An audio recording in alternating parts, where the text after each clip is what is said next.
I'm sorry.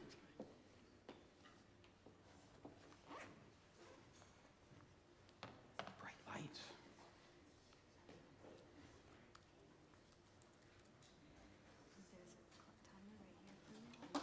A timer? 20.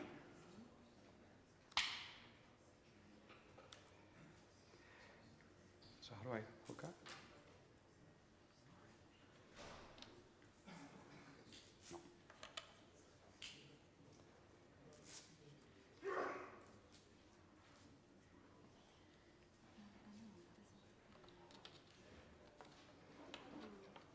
No. No.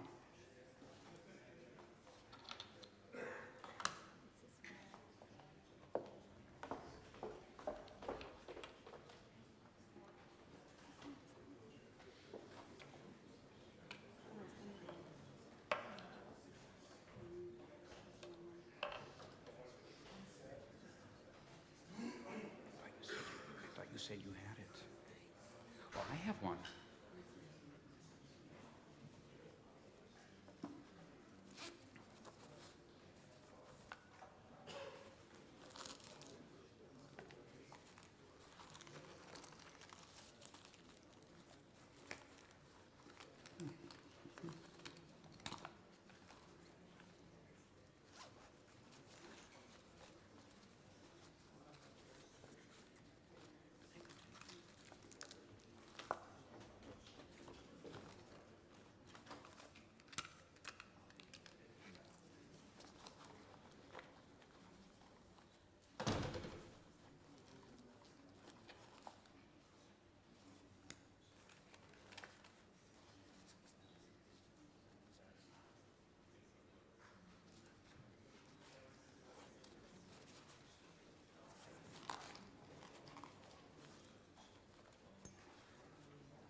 Do you need something?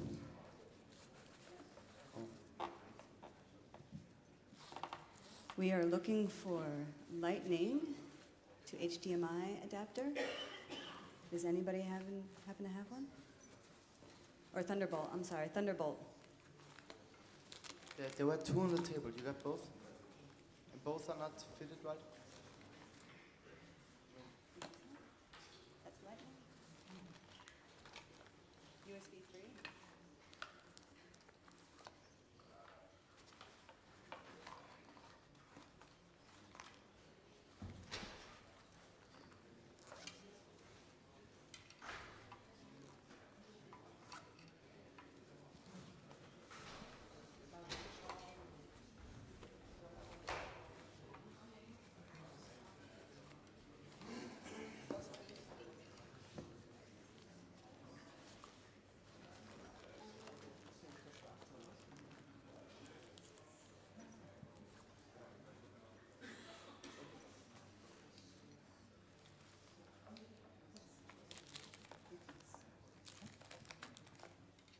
Are we hooked up? Oh, My bad. I need coffee, I think. I'm sure it's my fault. No, it's my fault. No, it's my fault. My fault. Karen, it's my fault. Are we on? We're on. I still have 20. What does that mean, minutes? Yeah. No, we didn't take away your time. Taking away my time. Okay, sorry about that, guys. Now I think we're good to go. So thanks a lot, Bruce, for being up here and being patient. Thank you. Hello, everybody. Good morning. 360 Cities, just want to provide a short update and some news, and I want to leave some time for questions as well, because that's important that you can ask your questions. We're a publishing platform for 360 photographers and now videographers as well. And for us, quality has always been very important. Quality remains queen. Is Elena here? Elena's our queen of quality, and we review every image, every video that is uploaded to us, twice at least, for quality, because the idea is to help contributors monetize off of their stock. We've amassed a collection now of over 300,000 high-quality 360-degree images, and we have hundreds of 360 videos. We started accepting 360 videos in about 6 months ago. We have over 12,000 vetted contributors. In order to become a contributor of 360 Cities, you have to have your work approved. Again, we're primarily focused on helping contributors to monetize their work, and we say quality is queen, but cash is king. And we are a publishing platform. We don't require that contributors make their images available for licensing. We do so with videos, but with images, if a contributor uploads images and for whatever reason they don't want to have them available for commercial licensing, then they're not. We won't license them. Sometimes if we have demand, we'll contact the contributor, and generally it's interesting, the contributor allows us to license the image for specific use. So over 90% of all of or about 90% of all of the images are available for licensing with us. And we always find it interesting that when we contact a contributor, can we license your panorama? We have a customer. They generally say yes. So money talks. We have hundreds of customers who have licensed from us, and now because of our partnership with Getty Images, they have hundreds of customers. So we have lots of customers who are currently licensing content from us. We have a mailing list of about 3,000 customers who we're in touch with regularly, and that's growing. Okay, just a little overview of how it works. 360 Cities. It used to be that somebody would contact us, a customer, and we would negotiate, and then we would license images. Now we've built an automatic licensing engine where there's a shopping cart functionality, just typical e-commerce, where we go in and you price the image. We license on a rights-managed basis. Rights-managed meaning that the price of the image or the video depends on the usage, depends on what the customer is going to do with it, for how long and where. Okay. So when you open up the shopping cart, you come to a little interactive sort of game here where you get to choose your category, the subcategory, the duration, and then you get a price. Okay. So for example, if it's something for social media and it's short-term duration, then you get a price of 225 euros. By the way, 225 euros via the licensing engine is the lowest possible price. Of course, if the customer has a question, doesn't find their categories, wants to license in volume, wants to discuss, they can contact us, and we get back to the customer as well. But we're licensing now more and more of our images via this automated licensing engine. So you add it to the shopping cart, and then you check out. Then you can become a customer, and you can sign up, and then you get our email pings about once a month. Then you pay, credit card, PayPal. And then your image gets downloaded. It gets downloaded as a JPEG, and also the file in case you want to, with the player, and then you're good to go.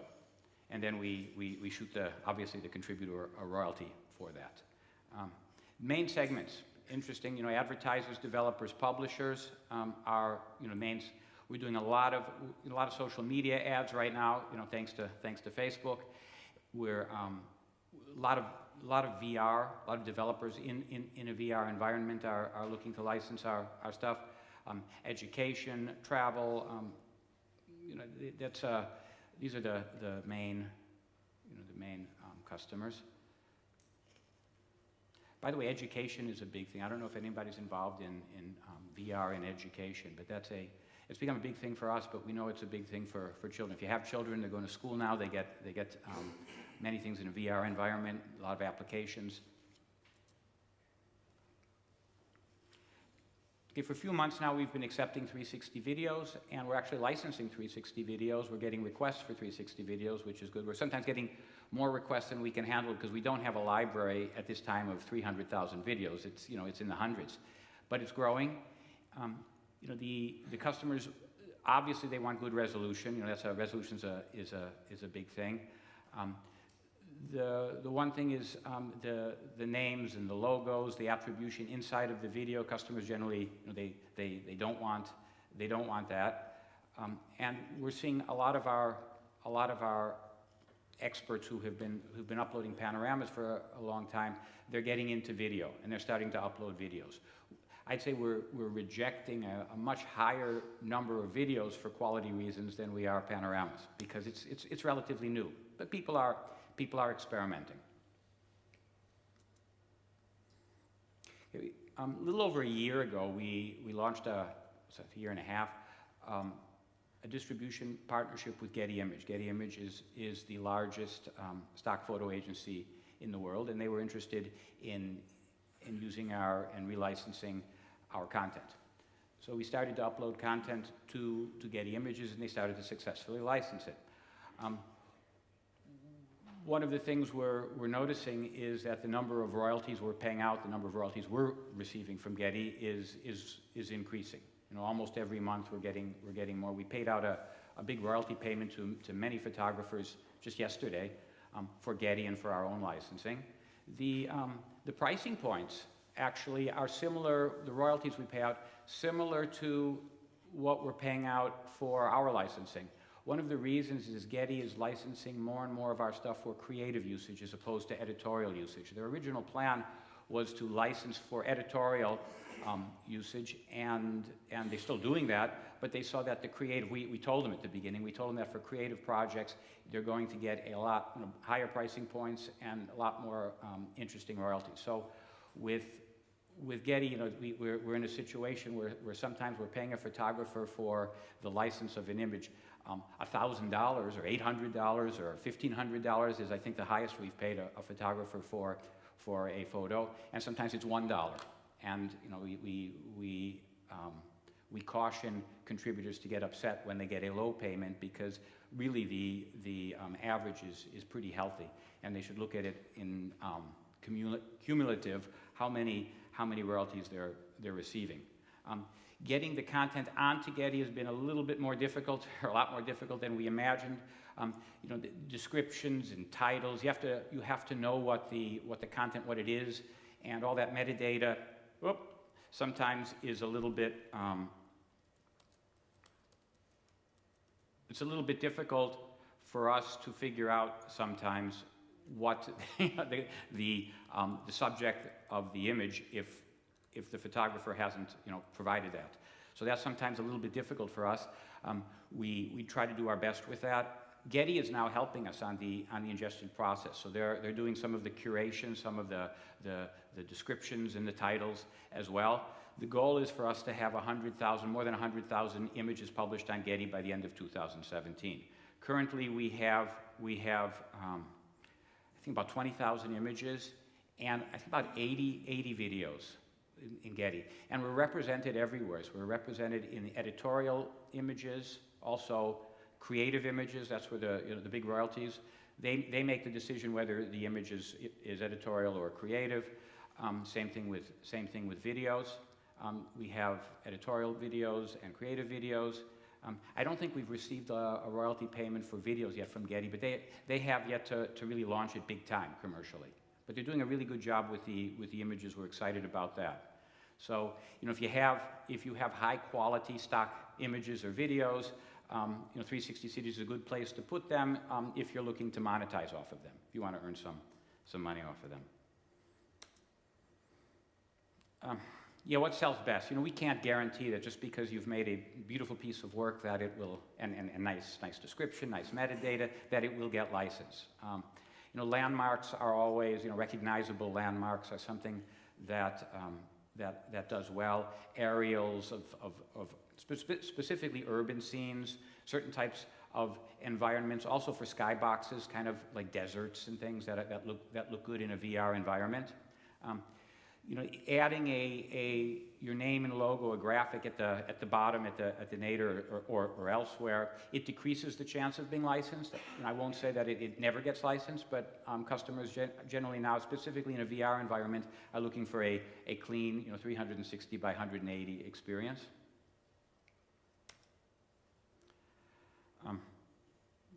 We repeat this over and over again. You know, if the title, the description, the tags, if you can't figure out what it is, where, why it's special, then it decreases the chance of even being found, you know, in search or getting license. You know, English. Getty generally requires English metadata. I'm sorry about that. It's not our idea, but English is good. We use Google Translate a lot, and we're probably going to at some point implement a tool whereby which the metadata gets translated automatically into English, because that's an important aspect. Royalty payments, those are of interest. We pay them out monthly. You know, we commit to pay them out quarterly, but we pay them out monthly. We like paying out royalties. It's a nice thing. You know, money comes in, then money goes out.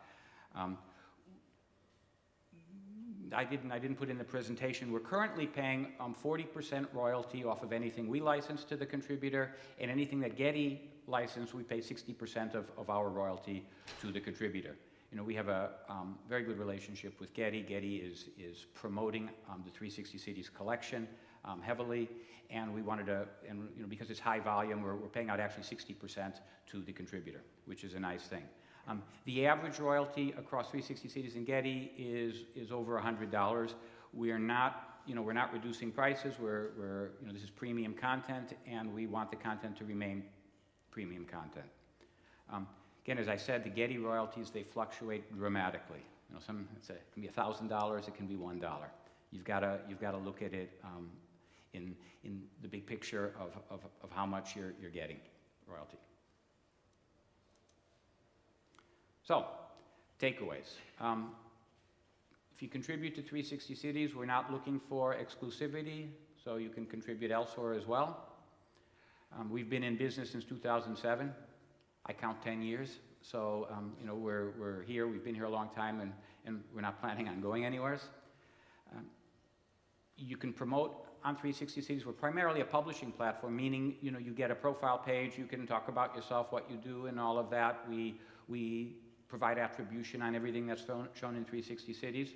So it's a good place to promote your work, because, you know, if you're in 360 Cities, if you're in our collection, you're doing good work, because we're more and more picky about what we accept. And then, of course, it's a great way to earn royalties from your passive stock. If you've got, you know, thousands of images and they're things that customers could be interested in, then get them to 360 Cities, and we'll do our best to license them and, you know, pass on some of the royalty to you. We're also eager to support you if you have a large bulk content and you don't want to go through our typical upload process, which currently isn't you know, the easiest. Then you can talk to us, and, you know, we'll support you on that. Okay. Everybody in their bag, they should have gotten something that looked like this. This is the front. This is the front side. Then on the back side, and basically you talk to Elena, you work with Elena, and she'll help you to get, if you have a lot of good stuff you'd like to upload to 360 Cities, then, you know, she will help you. Right, Elena? Yes. Yes. Okay. So talk to Elena. You know Elena. Thank you.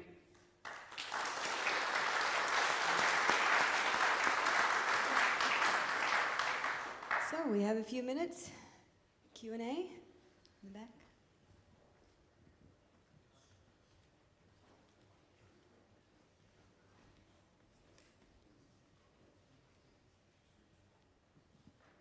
Hi, Bruce. So what's your position on using artificial intelligence for tagging and description of the footage? We're looking at all types of possibilities of the best way to do that. The one thing we find is that the contributor knows best. Trusted eyes do a better job than artificial intelligence at this point. So, we're not against it. We're for it. But what we find, and that's what we understand also from Getty, who's in the business of, is the contributor knows best. Trusted eyes in doing all of that kind of stuff. Because you want to answer questions: what, when, where. And the photographer knows best.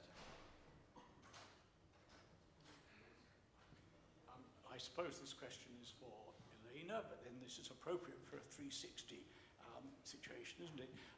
I've submitted a number of competent panoramas to Getty, to your 360 cities, and all the response I've ever got is reject. Now, rejection is hurtful, of course, but a bit of explanation. When I teach students, I have to give them feedback. Does Elena give feedback? If you ask her, did I know I had to ask? I submitted, I paid the fee, I got rejected. First of all, the 360 service is a free service. So if you paid a fee... I thought it cost me 50 quid to join or something. Yeah, if you signed up for a Plus membership, then you've upgraded to Plus. Of course, the platform is free. We have a freemium model, so it's free. And if it's rejected, then, and you have a question, we have a forum. You can question on the forum. We have help guides, and we try to respond to every query as soon as possible. But it's interesting. The best thing is to talk to Elena about why you're... Yeah, because Elena reviews the images. You don't have a microphone. I didn't hear. No? Okay. Hey, Bruce. Oh, am I on? Hey, Bruce. Are they still talking? Or? Oh, good. Okay. Hey, it's Chris from Blend Media. We license out videos, 360 videos, and I'm just keen to understand the... Hey, I'm over here. How you doing? I'm just keen to understand your pricing difference between images versus videos, because we license out videos on a rights managed basis as well, and to brands and agencies, and we sometimes make between, say, 15 to 20,000 per video, and I was just looking at the royalty payments on images, and they just seemed relatively low, so I'm just keen to understand the pricing difference. No, I mean the videos are higher value right now than the images. We haven't licensed that many videos, and the images, is the royalty, is it high or is it low for a 360 image? We leave that to the contributor to judge. We think the royalties are very high, especially when you follow the stock industry of what averages are, and if you're really following what generally royalties are being paid, they've been going down and down and down for a long time. That's why it's good if you're in the VR space. If you're providing exclusivity and you're creating something exclusively for somebody, sure you'll get a higher royalty. So we don't think $100 royalty for an image on average is, for stock, is image. These images can be 5 years old, they can be 8 years old. We don't think. In any case, we are a publishing platform, and if you upload your image to 360 Cities and you don't want a license, you click, I don't want you to license it, and then we won't. We might come back to you and ask you in specific cases, and you'll probably say yes, but you're not obliged to allow us to license your images. We have quite a bit of footage from from here. 360-degree videos from different contracts kind of left over, which is still very nice. Now, the stitching effort is obviously enormous if you want to have the right quality. Now the question is there a possibility to understand better whether it really makes sense investing in the stitching, whether this material is of any kind of interest to the market, which you know better than we do? Well, the 360 video market is just developing, and you know, a lot of the demand for 360 video that we're seeing is still kind of experimental. You know, we're working on a proof of concept, something, this or that. So, you know, we can't tell you whether you should. You know, I understand how much effort it is to stitch 360 video. We can't tell you whether it's, you know, it's worth it or not. What we can tell you is it's you know, it doesn't cost you anything once you have it stitched, and to have 360 CDs hosted, we will try, and then we will submit it to Getty, and if Getty accepts it, it will be on Getty as well. So you won't have a better chance of getting your stuff licensed. You know, if it's something that's recognizable, that is very, of course, very high quality. That's something that you could imagine being used in a customer environment. You know, fine. If you have any questions and you'd like us to look at it, you know, we can look at it. If you want to go offline and say, well, we got these. Would you like these? You know, we can discuss that too. But you know, we can't. What we don't want to do is say, oh yeah, we think these are great, and then you come back at the year, well, they weren't licensed. It's our fault because there hasn't been demand. We can't, you know, we can't commit to that. You know, we've paid out royalties to over 1,000 contributors of 360 cities. Yet we have 12,000 contributors.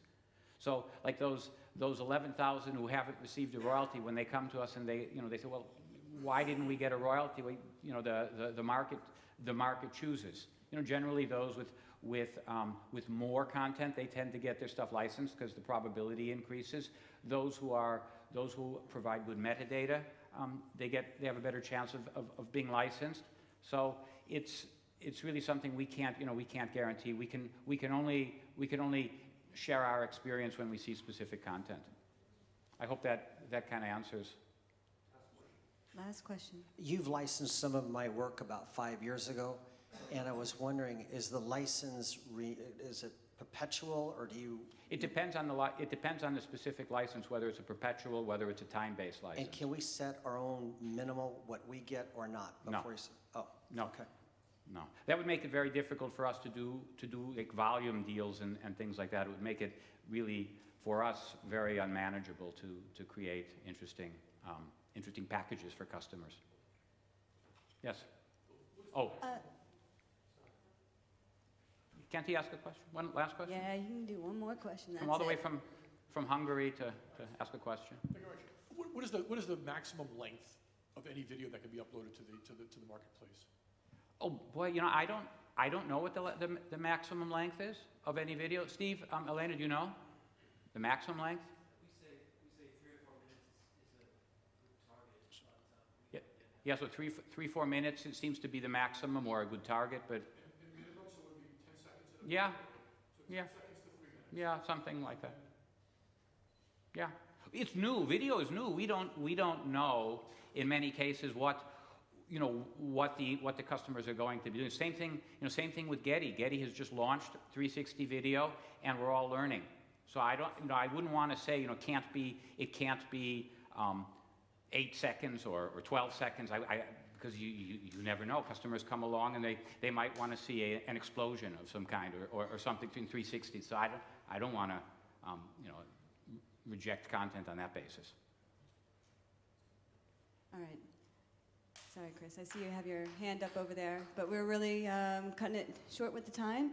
And Bruce, are you going to be here all day today? I'm going to be here all day, yes, and all tomorrow? evening, and tomorrow. And awesome. Then you guys can pick the your next day. brain. The next day. And Elena back there. So anyway, thanks a lot.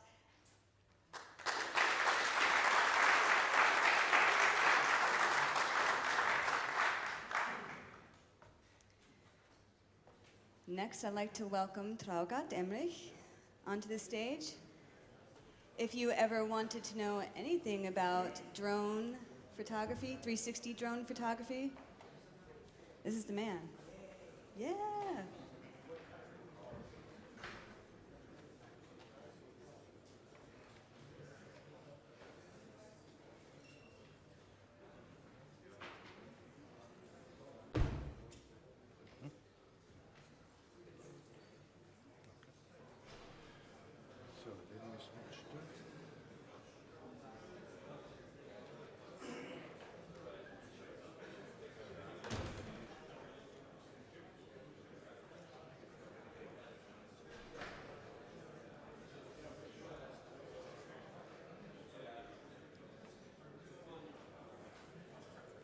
Okay, can you hear me?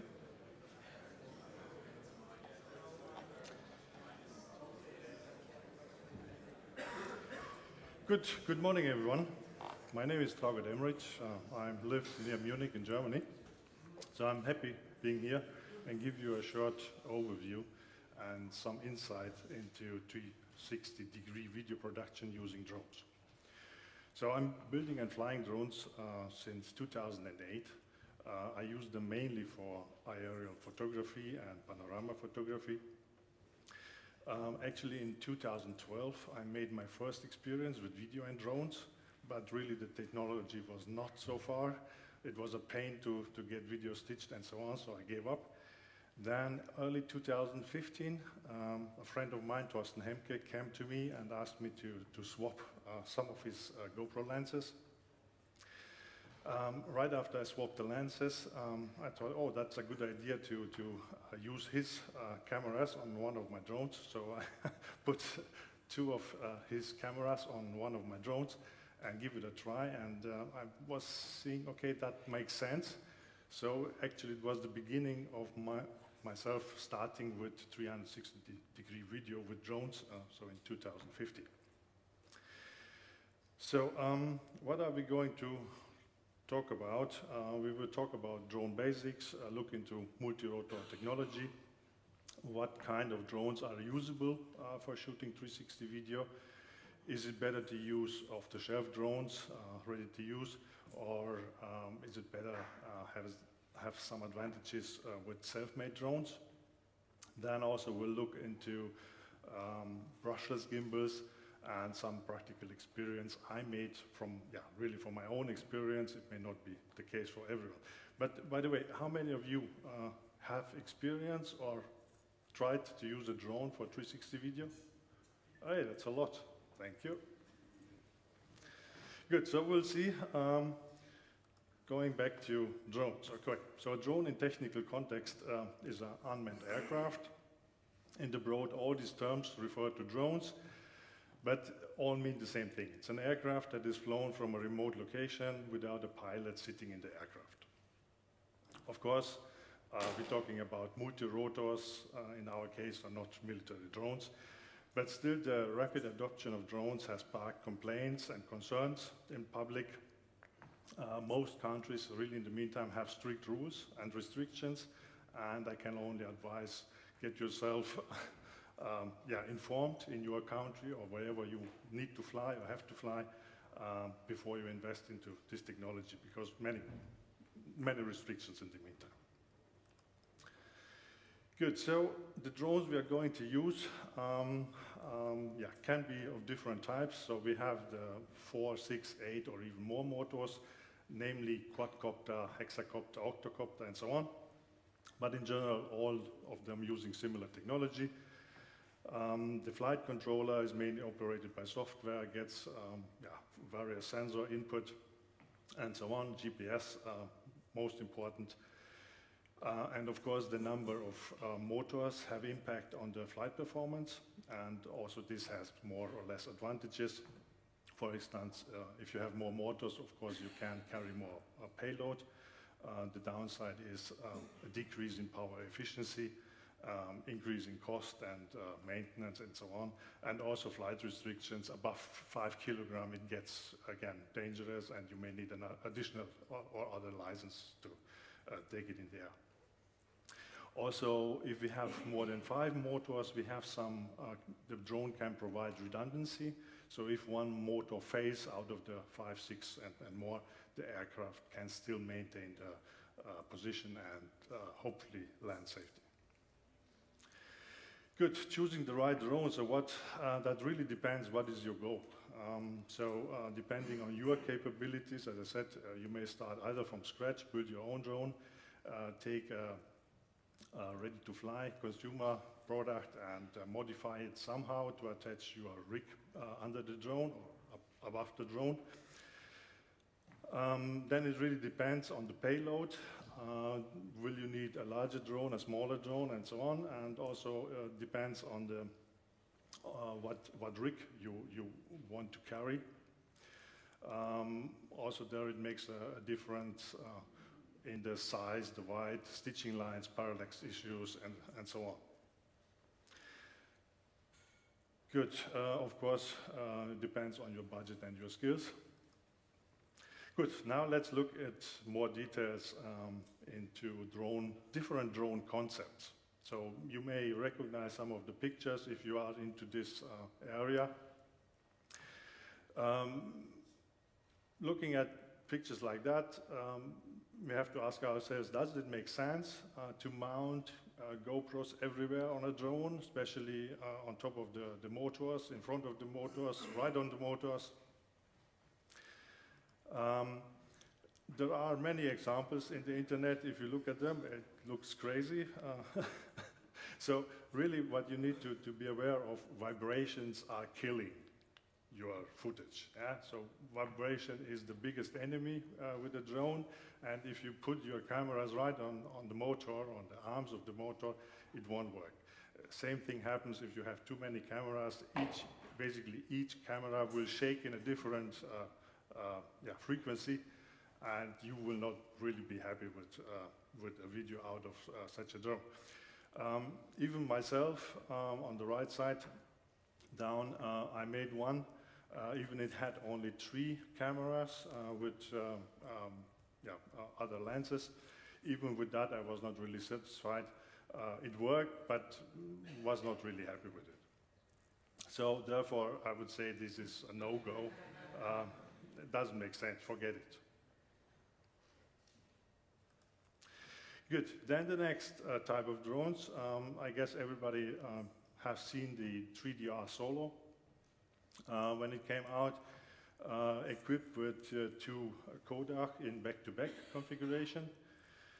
So this setup definitely has some advantages. You have full sphere coverage with only 2 cameras. The drone usually would not be visible. Now in the case of the 3DR, you still need to patch the landing legs. And on the left side, that is my drone. I developed that, as I said, 2015, right after I made my first experiences. And it's very light setup. It's less than 2 kilograms. There is a low impact on flight performance with such drones because the physics of the drone itself is not heavily impacted by the camera setup. It's light. But of course, on the downside, you have limited resolution due to back-to-back configuration, and you have, of course, a stitching line around the horizon, which may be disturbing as well. Good. Going to my drone, which was my primarily drone really for the last 2 years. Self-made, still using it with 2 GoPro Hero 4.